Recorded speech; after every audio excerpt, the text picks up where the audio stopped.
I'm curious about your childhood. How did you grow up and what was life like for you? Uh, I mean, I would say ultimately I had a wonderful childhood. I had two brothers, so a lot of my memories are very active, creative, fort building, tree Mm. climbing, lots of time spent in the high country with our horses and camping and fishing and a lot of outdoors activities. So that would be a lot of my memories that I feel like actually really influenced our family culture currently with my own kids.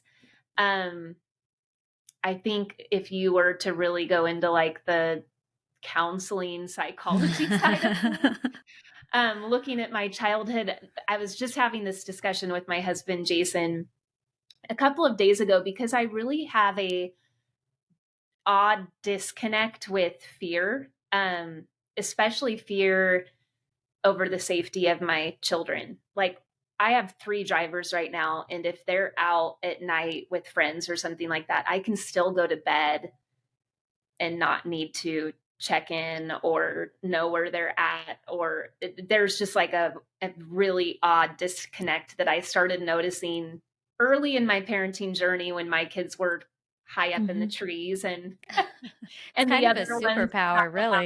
really. Yeah. Yeah. So I've always questioned why do I have that disconnect, and is something wrong with me, or did Mhm. something happen that makes me less cautious than other people? And I started thinking about my childhood, and my dad was a pastor, and we spent a lot of time because he was a pastor. He was the one that got called for, the last minutes of life for a lot of people. And we would just be randomly on the way to like the hardware store or something, and he'd get a call, can you come pray with so and so, he's about to die. And so he'd bring us to the hospital. And so I witnessed a lot of death growing up, but I also witnessed a lot of births. And so there was just this awareness of the futility of life, I think, Mm. that was just ingrained in me from a really young age. My dad also died when I was younger. And so understanding that there's nothing you can do to control the number of days that you have, Yeah. even with children. There's just, we don't know.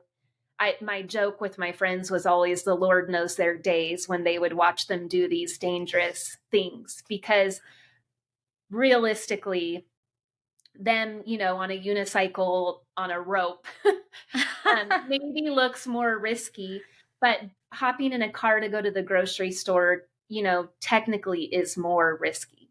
And so we just cannot control those things. And if we Mm. tried to, we would drive ourselves mad over it. And so I think that really did shape the way that I saw life, and the way that I parent is knowing I can't necessarily control the safety or the end or the outcome of my kids' health or life, really. So that helped me at least understand maybe why there's something missing.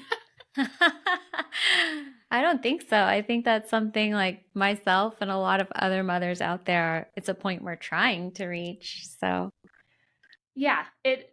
I'm sure I could be a little healthier about it. That's not to say that I don't, obsess or fear or try to control other things, because I absolutely do. was there, okay, so let's kind of bring it back. You grew up super outdoors and then you ultimately decided to do kind of a similar lifestyle with your children. Were you homeschooled? What made you do that with your children? Homeschooling wasn't on the radar at all. I should have known, looking back, when my firstborn, Carter, all of my friends were sending their kids to preschool, at the age of 3 or 4 or something like that. And I just could not see the logic of it at all. I was Mhm. just thinking, like, well, they're not learning how to read or do anything yet. Why would I send him to a germy, place where he's going to be sad when I drop him off and then, Mm-hmm. cranky when I pick him up. It didn't make a lot of sense to me. So looking back, I probably, the handwriting was on the wall.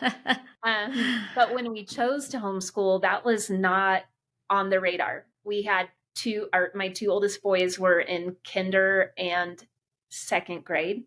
Okay. And my oldest Carter had asked probably for a year straight to be homeschooled. And Really?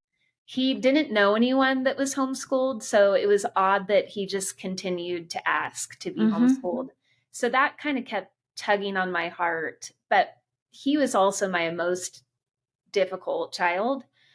We would butt heads a lot. And I just kept thinking, he doesn't know. If he was home, we would be arguing, we would be butting heads, we would Mm-hmm. be constantly, tense. And so school is saving us.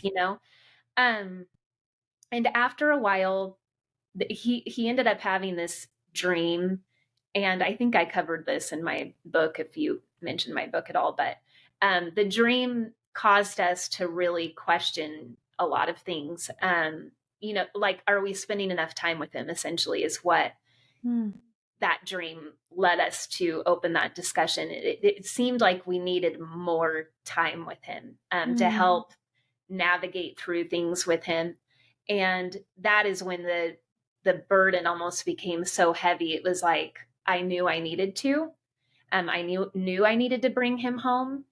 And quickly, after a lot of prayer and the decision to homeschool, my heart changed from just no, I would never, to let's embrace this and do it the best we possibly can.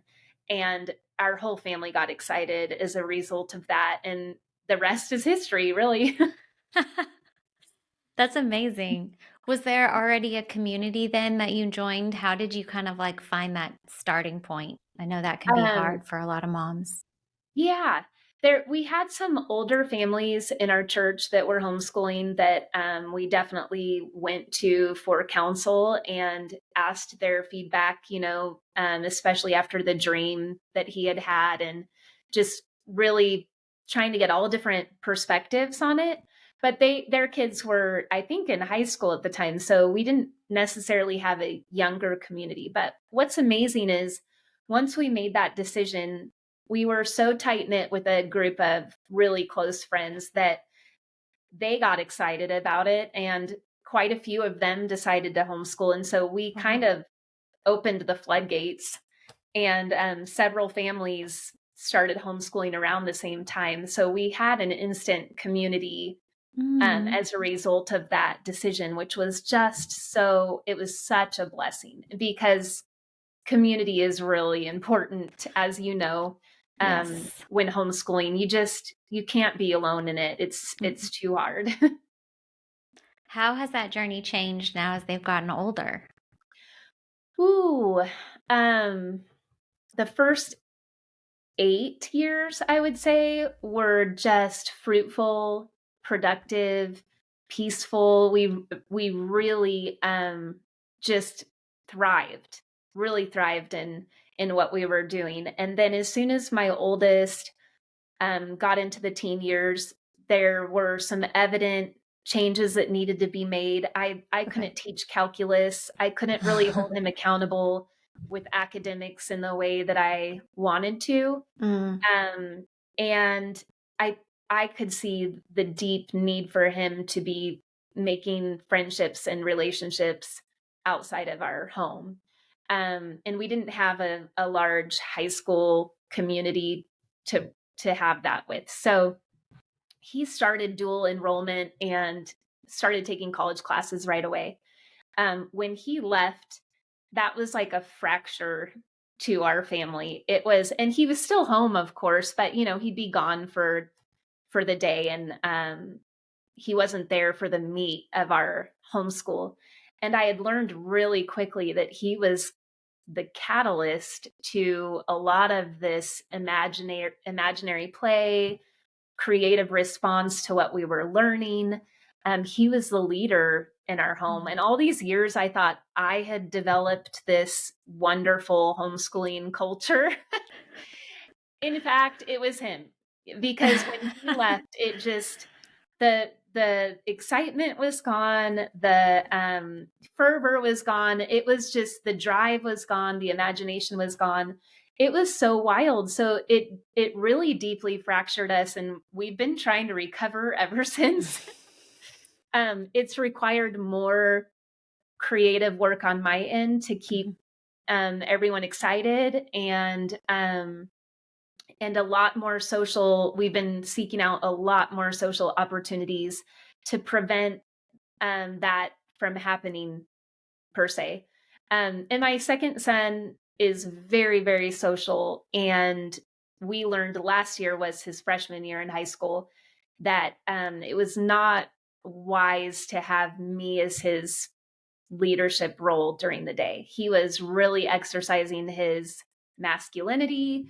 He wanted to be in charge. He did not want to be told what to do by me all day long. And I didn't see that necessarily as rebellious as much as it was just developmental. You could just really see him work through, I don't I don't want to do what she's telling me to do all day long. It was like this instant nagging relationship as soon as he started becoming a man. And we could just see it. Yes. So he is, and we didn't want him doing the dual enrollment like my oldest son, because he's not as academically driven and he is so socially driven. And the dual enrollment for us, there it's pretty isolated here where we live. There's not a lot of high school homeschoolers.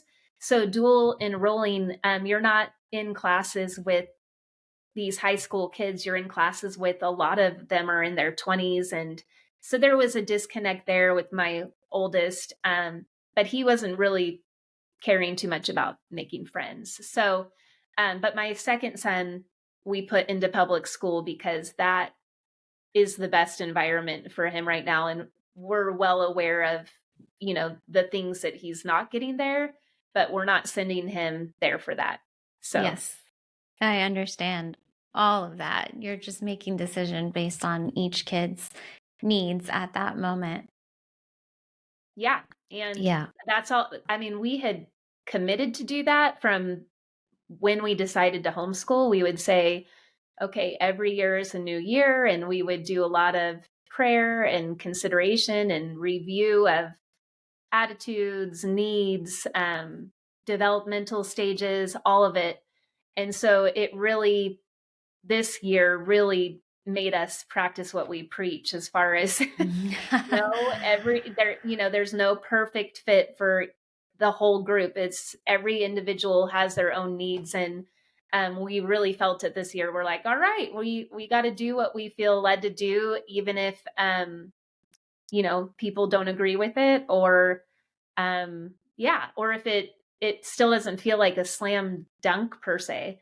Yeah. But we do know that it's the right thing for right now. Yep.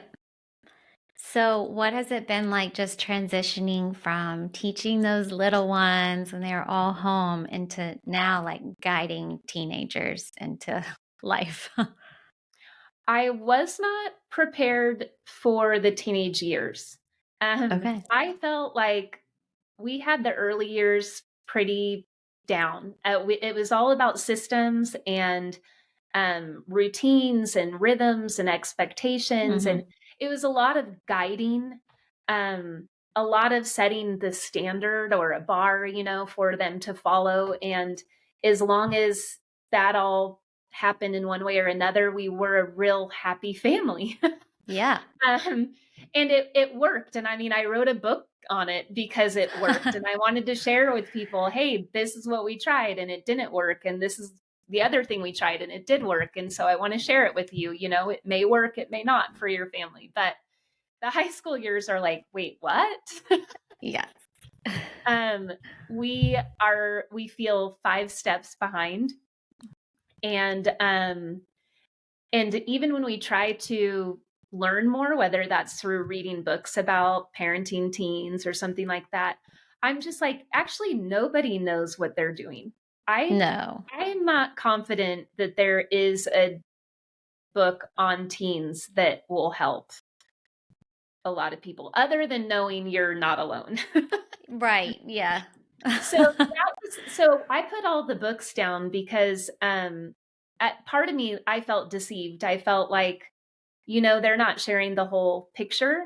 Mhm. Um because I know what goes on in our house. And the hard reality of that and the tension of that is that if you're an author or an influencer on social media, or if you have any type of public voice or opinion, you shouldn't be sharing details about your teenagers' lives. There's a Mhm. level of privacy there that is expected and should be there. Um, but because of that, you can't be transparent about Right. everything you're struggling with. Mhm. And so I have become so quiet on social media because I want to honor my teenagers by not disclosing things that we're going through. And I mean, their friends follow me. Like, it would just be Right. so wrong to blast them online. But then there's also this struggle of, I want to encourage the moms behind me on, you can do this, or we're all Mm. struggling, or, Yeah. so it's a really odd tension of protecting their privacy and who they are as human beings, but then also wanting to encourage moms that are a little bit behind you. Mhm. So I haven't found the solution to that either. So, other I than, think oh, go it ahead. does seem like that's why social media gets quiet when we get to this phase of life. And I do feel like it's a little bit isolating because you do feel like you're just, hands up. I have no idea what I'm doing. And no one else is out here talking about that either. And so, yeah, just I feel like all of us who used to share when all of our kids were young, now we're quiet for those exact reasons. But Yeah, and it's hard because there's so much good. I mean, we are having a blast. I love So it. it is just so fun. But I mean, the hard times definitely equal the fun times. Yeah. It's about 50 Yeah. 50. You're just like Mhm.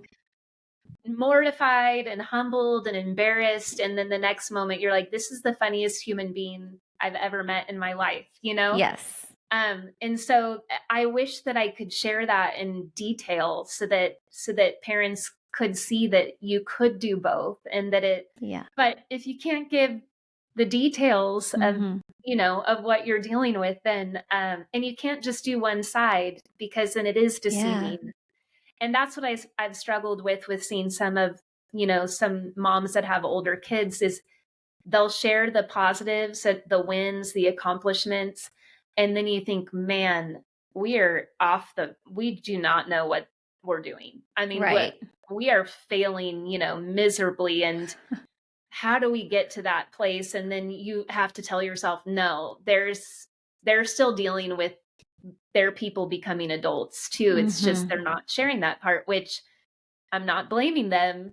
That's good that they're not sharing that part. But then you have to tell yourself, okay, they're dealing with these struggles as Yeah. well. What have you learned most about yourself during like raising teenagers?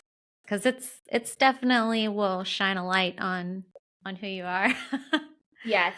I know I've always been a control freak to a degree. But earlier I shared how we had a lot of systems and routines and expectations, and because of that, things really thrived. Well, with the teenagers, you can't enforce rules. I mean, you can, but we don't. Mm.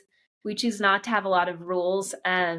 We choose not to have a lot of systems. This is the age that we want them to figure that out on their own, with our guidance if they choose to use it. And that has probably been the hardest part, is not being able to control their decisions for them, Mhm. whether it be something as simple as not doing their homework, to something more grand like drinking alcohol or going to a party, or deciding whether or not they'd like to cuss. Mhm. Those are things that require a lot of heart to heart conversations, but you have teenagers, and the heart to heart conversations are on their terms, and you have to just grab them when you can get them, and sometimes they only last for 20 seconds. Yeah. Yeah. So it's just like I feel like I'm like constantly adapting to when they're open to talk about things and then I jump in, but you can't be like desperately ready to jump in on that conversation. It has to be like chill, like, oh yeah, yeah, thanks for asking me about dating. Do you want to hear what I have to say about inside you're Um, like, I've been waiting for this for 5 mhm. days. Do you have like a technique you use like in the moment when you are really do you have to like fight that need to control and how do you do that? I've learned that I ask too many questions, and I have two teenage boys at the moment, and then one daughter, and the girls seem to do better with questions. The boys have like a 2 minute, or I'm sorry, 2 question limit. So it's just like I have to be really careful with my questions because I know I only get two. So it has to be strategically asked to where I can maybe get the most information. Like, "How is your day?" is not a good question because Yeah, they'll it's a just waste. answer, "Good." Yeah, or "Fine," or "Meh." Mhm. So it's a more detailed question. I'll ask, like, "Can you tell me something that was surprising today?" And it just kinda throws them off guard, and so they have to think about it, and it kinda opens up the floodgates sometimes. So it's been being more crafty with my words, self-control because I want all the answers and all the information, and That so is the hardest part. it just I want all the dirt. I want to know everything. Mine are vice versa from yours. Like my boys will tell me anything. okay. It's the girls. I'm like, just I don't know. I'm not gonna get The ball anywhere here. I gotta yeah. leap when I get a chance, you know. Yeah, yeah, yeah, and it is, you have to just, really and then I don't know about you, but I think about my relationship with my mom and how annoying it was when there were all these questions or Mhm. I could just sniff the neediness, like, I could sniff it a mile away, and that made me, like, sprint away, and so that's what I keep telling myself is like, "You're reeking neediness right now, like, tone it down, Jodi." They can That's smell you from the amazing. moment they walk in the house, so Yeah. yeah, so it is just, like, trying to take my own personal experience and reminding myself that now I'm the mom and I'm the one that wants the information, and I gotta chill a little bit there. That's amazing. I loved that. I would love to talk about marriage because life is hard. That's just a fact, and we go through so much. How have you guys just stayed on the same page and navigated those ups and downs? I Or mean, have you? Maybe I shouldn't have yeah, assumed. yeah, you're assuming, I guess. No, Yeah. it and marriage is hard, and, Hmm. we have had seasons where we've had stuff thrown at us or really difficult circumstances, and we've weathered that together really well, and then we've had seasons where we're totally disconnected, and then we're thrown something difficult, and we haven't weathered it well, and then you end up having to do the cleanup work from that. Yeah. So yeah, it's hard. It One of the phrases, and I know it's so stereotypical right now because it's like on so many different memes and different things like that, but it's like choose your heart. That's what I've been like. It's my mantra with marriage right now is I don't really want to talk about this. I don't really want to open this up, but I know if I don't, then it's going to have repercussions later on. Mm. And that will be really hard to deal with if we don't nip it in the bud now. Um, but for some reason, the vulnerability of bringing it up is so hard, you know? So, Yeah. I, I've had to use that phrase a lot lately in our marriage, and we're still married and we're happy, and we try to keep a sense of humor around all this like teenage stuff. But I feel like with this new stage of life comes so many decisions. I mean, we just talked about a few of them, just like which kid goes to what school, and um, we have 3 drivers right now. Do we help them buy a car? Do we want them to pay Yeah. for the car on their own? And we have different opinions about these things. And do we want them to pay insurance? Do we want them to pay for their phones? There's so many decisions that we're making every day. Yeah. It is absolutely overwhelming, and it can take like all the joy out of a marriage when the core of your relationship is just making decisions that you disagree on. Yes. So we've had to tone down, we've had to attack that. Like we've recently, I know you're not really asking specific questions, but recently we've had to get creative on how to keep joy in our marriage through this season, because um, things like decision making, just like, it throws water on the fire. It's just like meh, you know. Yeah. So we've had to even come up with solutions for that. On, hey, if you feel like you can make that decision on your own, make it. Like, let's not Hmm. make this a joint decision, because there's too many to make. So let's keep the really important ones joint.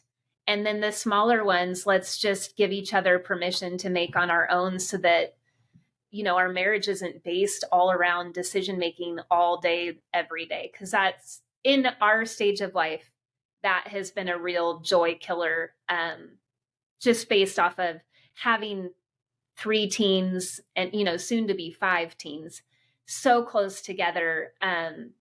The car example is just one example of how Yeah. many decisions, and of course it's all financial too. Oh, yeah. So, The finances is uh, so difficult. so Something we difficult. didn't consider as much when they were young, and then just comes in huge once they all start becoming teenagers. It really does. And, we made a decision when I was pregnant with the twins, they were going to be a C-section. They were C-section babies. So we made the decision to have my tubes tied while I was pregnant with them, because 5 kids at the time, it was like such a short sighted decision. It was like, that's how much our car could fit, that's how much our house could fit. So 5 kids is good. And we grieved that decision for Hmm. years, that we had cheated our family. We loved raising children. It was just such a blessing. And so we grieved that decision. And now we're like, that was a good decision. Yes.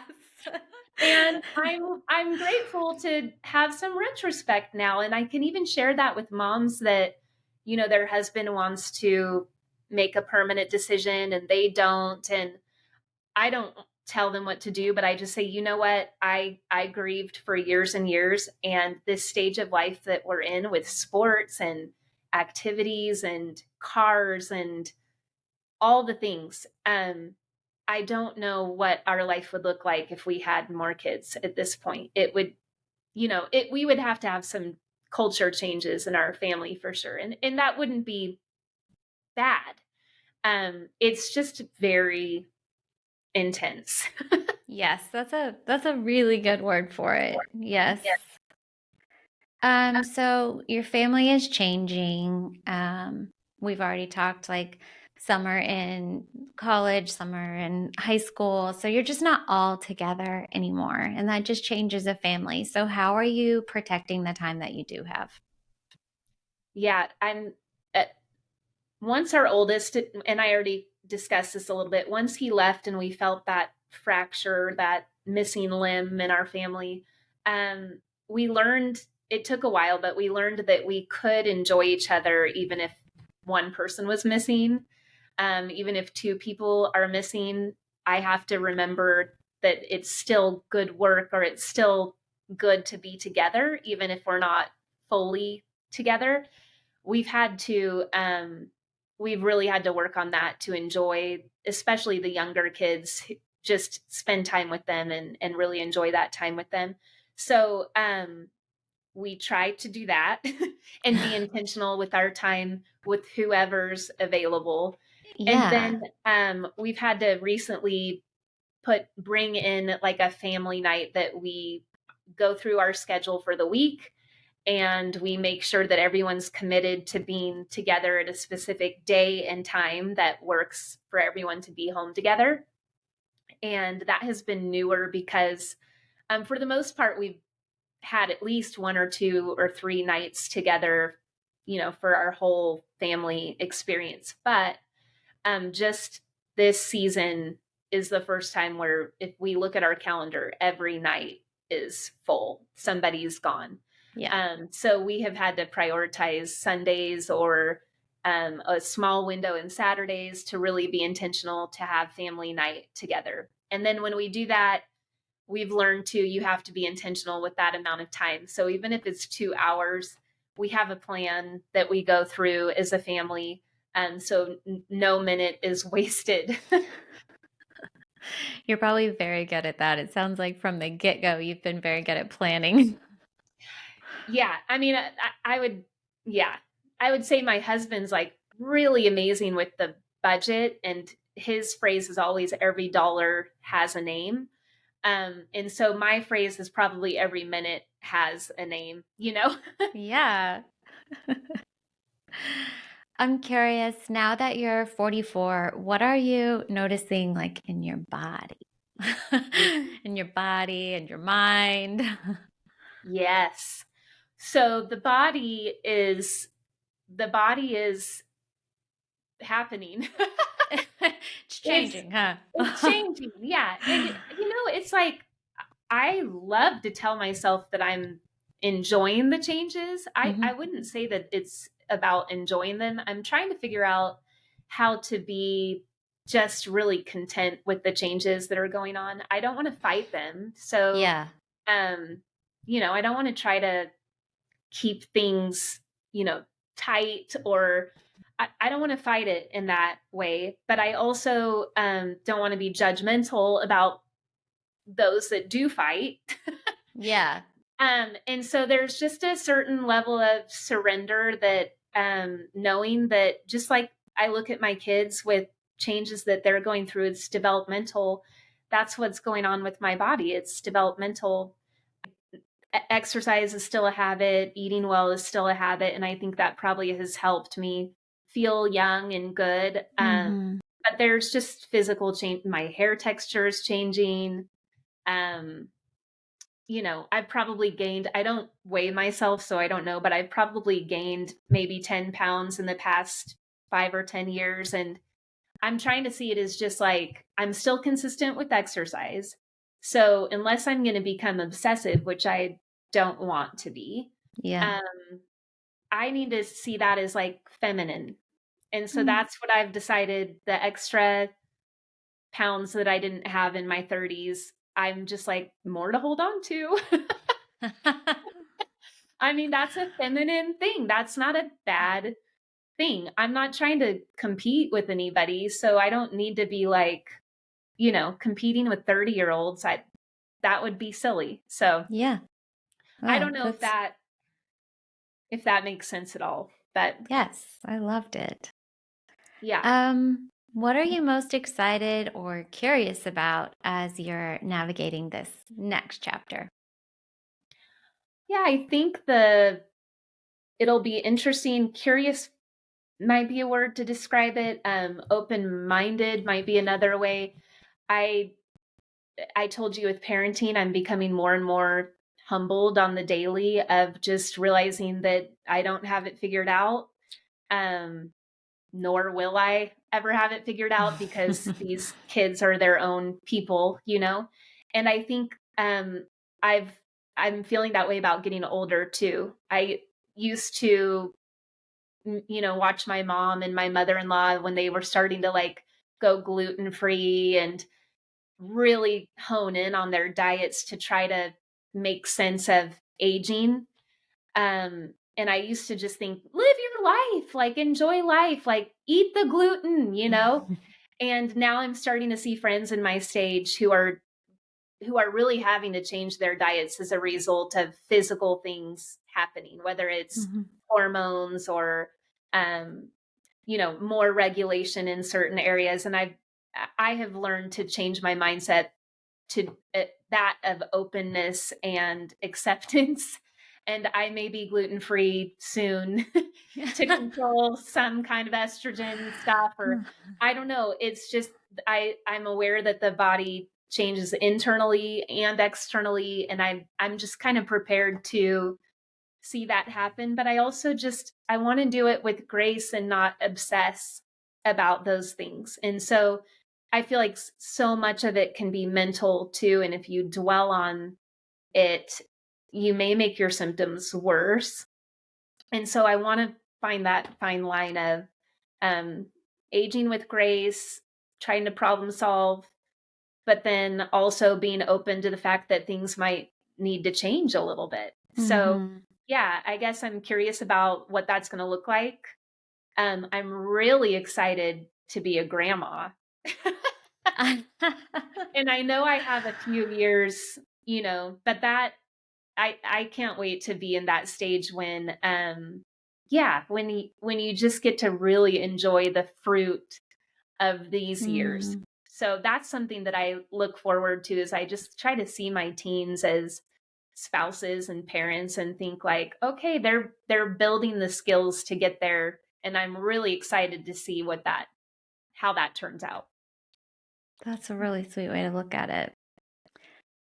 You mentioned that you wrote a book, and I know that you also have some programs to help other moms who are homeschooling. So, how can they connect with you? Where can they find all your goods?